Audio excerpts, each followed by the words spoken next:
back memories, bring back you. Om Shri Sairam.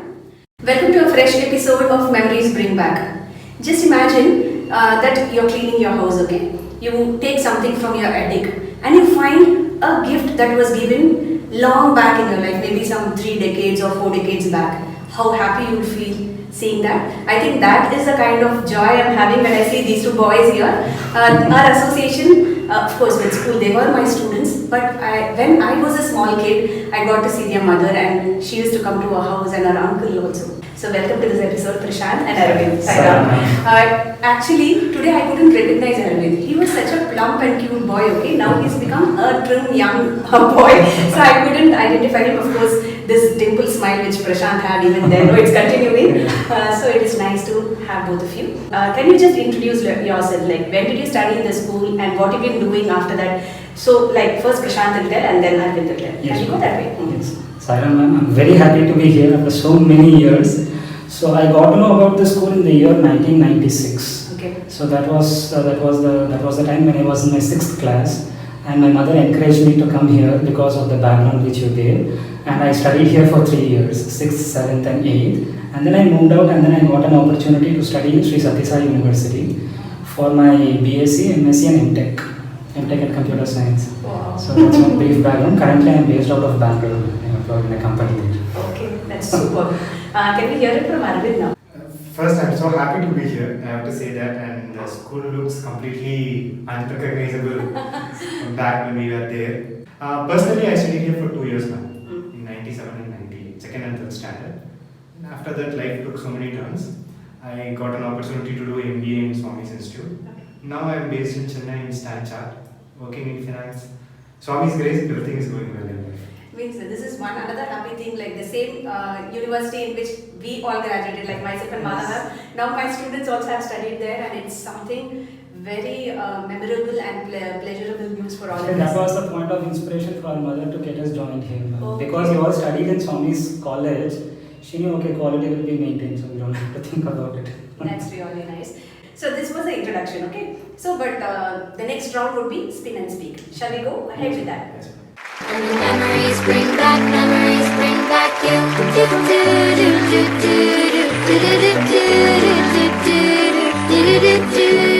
Let's get started with the second round, that is spin and speak, okay? Okay. So either of you could spin this, and whichever question it stops, Okay. means you basically have to answer everything, there's no choice that way. Just to make it a little interesting, we have 4 sets of questions which we asked in different ways, and we would like to get some answers from you, okay?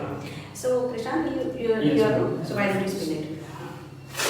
Let's see where it stops. Okay, it has stopped in 2. So as you told in the introduction itself, you've got exposure to various schools. You did your primary in one school and you did your high school here, and for him of course it's different. Let me take Prashant, okay? And higher secondary somewhere, and Sathya Sai Institute also you have studied. So the gamut of experience that you would have had and the interactions you had would have been totally different. So what do you think is the essence for the school? Like, would you go by the infrastructure? Infrastructure is very important, or the curriculum? The activities you think is important for a school? What is the first thing? That's a very good question, ma'am. So, personally, both are important. Yeah, obviously. But curriculum plays a major part more than infrastructure.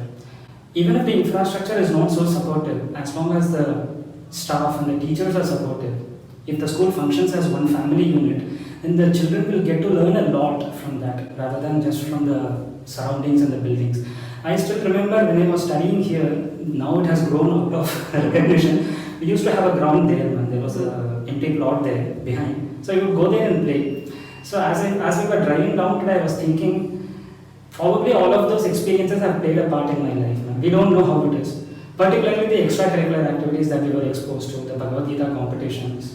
And once, I think this was the year 1997, so that was the 50th year of the Indian independence. Okay. So throughout the year we had competitions and activities in our school. Okay. And one of the activities was a debate competition amongst our students. And I still remember the topic also. In the 50th year, India போடுவது வெற்றி நடையா வெற்றி நடையா. Which I completely forgot this, Prashant. It's very nice you recall this. I don't remember it. So I was in the so-called negative gang.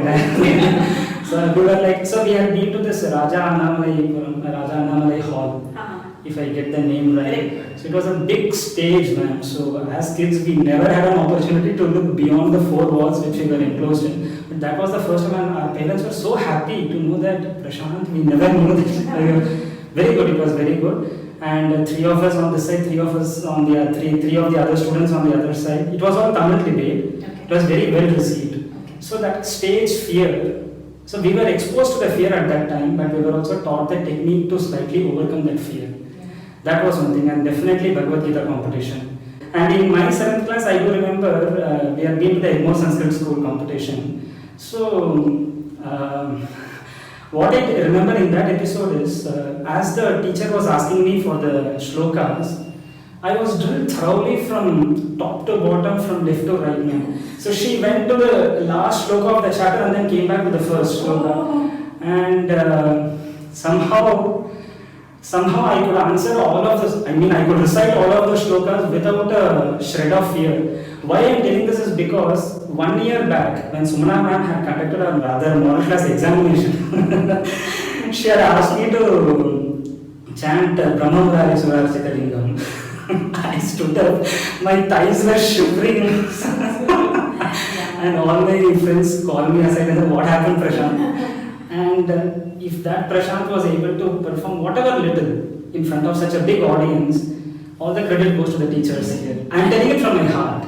And this continued when we went to the Satyasai University. Man. There we had opportunities to act in a few dramas in front of Swami, to play in the bhajan group and all of that. Man. So all of that, definitely, why I am telling all of this is because it ties back to the question what you asked, whether the infrastructure or the curriculum. Definitely the curriculum precedes the infrastructure. Once we have that, everything else will fall in place. That is exactly what has happened with the school, no? So I remember Lalita ma'am always used to keep praising Arvind. Yes. So we'll ask Arvind also what he thinks about this. I have such wonderful memories from this school, ma'am. I remember both the years I was here, I won both Chennai Vidyashram and Egmore Sanskrit School's Bhagavad Gita competition. See, I told you, he was very good at it. and in Chennai Ashram's the competition, I was called out from audience to receive the prize in the stage. I was like second standard boy, 7 years old, such a small boy. But they called me and I was like standing in front of this whole crowd and they gave me one small medal. And that's like the reason why I'm saying it is generally in most of the schools what happens is the focus tends to be on the logic side and the quantitative side of things. Rarely they focus on the creative side of the things. And I realized this so late during my MBA when I was trying to audition for some dramas. Only at the time I realized when I look back in my life I had such wonderful opportunities, Balvikas and in the school, where I can explore this, this drama, this speech and such kind of things, which helped me to actually get into convocation drama. I would just like to share one small, it's a wonderful incident for me. So what had happened was, it was my second year convocation drama in MBA. And as you know, like generally boys who join in MBA, we don't get to perform major roles. Because boys there, they are like, it's like they're like Hollywood stars. They perform so well. And you go there, you can only pick up some things. But I was really happy I was given a small role. The scene is such that Guru Nanak comes to a village and where he chooses the love of a poor man rather than grandeur of a rich man. Okay. So that scene we were trying to depict. And I was one of the villagers. So what happens is Guru Nanak comes and there just goes a song behind. And we are just singing Vaheguru, Vaheguru, Vaheguru along with the song and I am one of the chorus. And then Guru Nanak goes along with the scene. So this is the scene. This is all my part was in the drama. And it seems during rehearsal, I think I was over enthusiastic. I suppose. I was like doing something like this. I don't know. Because guys are picking on me. Obviously, it was looking funny. So, generally happens. When we boys get together, we used to pick whoever is most funny, just pick on him. So it was happening, but I was like obstinate. No. Because I felt so one with that role. It was that boy who performed Guru Nanak was performing very well. The song was so nice. So literally I was lost in that and I was doing all my reaction. So I was like, no, I'm not going to change, I'm going to do this only. Okay. And one of my classmates, he had a dream just a couple of days before the drama and Swami comes. And Swami comes in his chair and this boy is there and he's telling me that Swami, we are going to perform this drama so and so. And then Swami tells, please play the Guru Nanak scene. And then this scene happens. And it seems I'm thinking the same way in the dream also. And Swami was watching me, full time was watching me. He blesses and then he goes. And this boy comes next day and he tells me, hey, brother, see, I had this dream. Honestly, I was so happy. Even that small part, Swami recognized. That's it. So you just have to be natural and spontaneous and do the part. Wow, that is and Swami doesn't means you don't have to think he's not in physical form anymore. No. He just reaches out to each of us in our the way in which it will touch our hearts. I think that's the best part. The same drama, since you are saying Swami is no more in physical form, how I'm saying it doesn't matter is, a couple of us before the drama, that is drama takes place around 5:30 in Punachandra, and we were getting dressed up and stuffs. And our costume teachers, they didn't know how to make that turban, Punjabi turban. They were trying so many attempts and it was looking like one Telugu wedding turban. They didn't know. They were trying so hard, it didn't fit. They were like, they really had no clue. It was 3:30 and by 4 o'clock we had to be in the hall and such kind of pressures were coming. And one teacher, he just went outside and he came back with one Sardaji. And I'll just complete the scene. And just, we finished and everything happened and drama went very well. And post drama, this Sardaji, he comes and he shares with us, he's a doctor in GH. And he was saying that he had a dream a day before the drama. And Swami comes and takes him to Purnachandra and says, "My boys need your help, please go." And this Sardaji, he comes at 3:30 exactly when we were struggling to make the turban. It was so wonderful, that whole drama was so blessed. It was like connection drama. And I'm so grateful for the school and Balikas and other things which enabled me, which gave me courage to actually explore my drama side during MBA. It's so lovely. It's a beautiful revisit for us down our memory lanes. Otherwise, we don't get this opportunity outside. For us also, no? It is It's all work-based life outside. Whichever profession we are in, we have to be like that. But now it's like Swami has given us a chance. Go back your own memories and see what you have had in your life. Yeah. All the gifts that he has given us, Yes. this is time we have to unravel that. Yes. Memories bring back you. Do, do, do, do, do, do, do, do, do, do, do.